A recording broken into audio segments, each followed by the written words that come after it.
प्रिय विद्यार्थी मित्रांनो आणि मैत्रिणींनो, सर्वांना नमस्कार. मी विवेक जॉन्सन, जिल्हाधिकारी बीड. आपण सर्वांना माहित आहे की 12वीच्या लेखी परीक्षा 10 फेब्रुवारीपासून आणि 10वीच्या 20 फेब्रुवारीपासून चालू होणार आहे. हे काल तुमच्या आयुष्यातील एक सुवर्ण क्षण आहे, जो तुमच्या कष्टाला आणि स्वप्नाला नवीन दिशा देणार आहे. मित्रांनो, जेव्हा तुम्ही परीक्षेच्या हॉलमध्ये बसतात तेव्हा तुमचे मागे तुमच्या आई वडिलांच्या आयुष्यभराच्या कष्टे उभे असतात. तुमच्या हातात असलेल्या पेनमध्ये त्याच्या कामाची ताकद असते.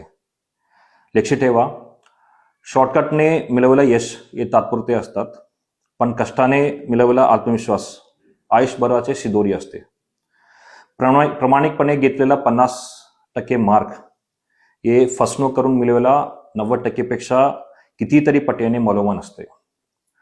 परीक्षा केंद्रावर वेळेपूर्वी पोहोचा आणि सर्व नियमांचे पालन करा. तुम्ही या देशाचा भविष्य आहे आणि आधारस्तंभ आहे. तुम्ही तुमच्या बुद्धिमत्ता ही तुमच्या खरी शक्ती आहे.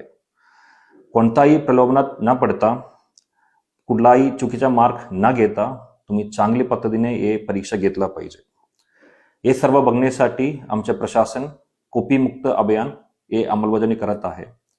त्या अंतर्गत आम्ही सर्व परीक्षा केंद्रावर CCTV आणि त्यासोबत सर्व तालुका स्तरावर आणि जिल्हा स्तरावर या CCTVच्या कंट्रोल रूम बसवणार आहे. आमच्या सर्व संवेदनशील सेंटरमध्ये आमच्या विशेष लक्ष असणार आहे. त्यासोबत सर्व परीक्षा केंद्रावर आमचा महसूल अधिकारी असेल, ग्रामविकासचा अधिकारी असेल आणि पोलीस अधिकारी यांच्या जॉईंट पथकाचा आपण भरारी पथक सुद्धा नेमणूक केलेला आहे. त्यासोबत मी सर्व विद्यार्थ्यांना सांगू इच्छितो की कुठलाही चुकीचा वापर तुम्ही परीक्षा संदर्भात करू नये आणि चांगल्या पद्धतीने परीक्षा द्या. सर्व विद्यार्थीला परत एकदा मनापासून शुभेच्छा.